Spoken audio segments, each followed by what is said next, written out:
Olá, meu nome é Davi Calil, eu sou pintor, ilustrador e autor de quadrinhos. Junto com outros artistas, criei o Dead Hamster, um selo independente de HQ, e adoro dar aulas presenciais e criar conteúdo didático online.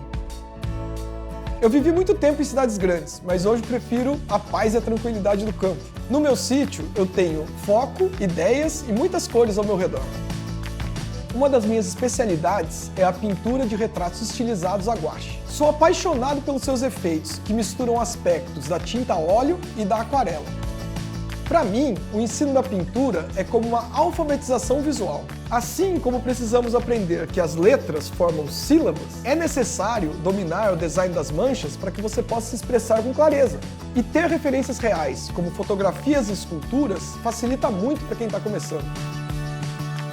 Neste curso da Doméstica, você vai aprender a pintar personagens estilizados em guache. Como projeto final, você fará um retrato a partir de uma escultura, com formas expressivas e cores vibrantes.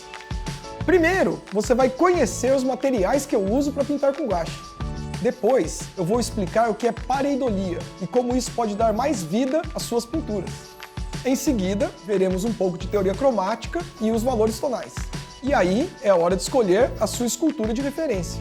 Eu sugiro as do período clássico, pois a sua estética se atém mais à forma natural do corpo humano.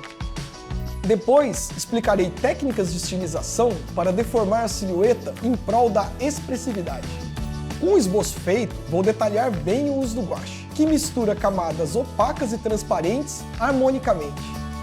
Daí, partiremos para os arremates, analisando cores, contrastes e a textura da superfície. E pronto!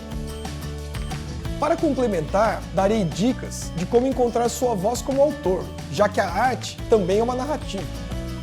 Além disso, apresentarei formas alternativas para você conseguir financiar seus projetos. Ao terminar esse curso, você conhecerá todo o potencial do guache para criar retratos originais e vibrantes. Para seguir as aulas, basta estar aberto a experimentar com tinta guache, pincéis e papéis.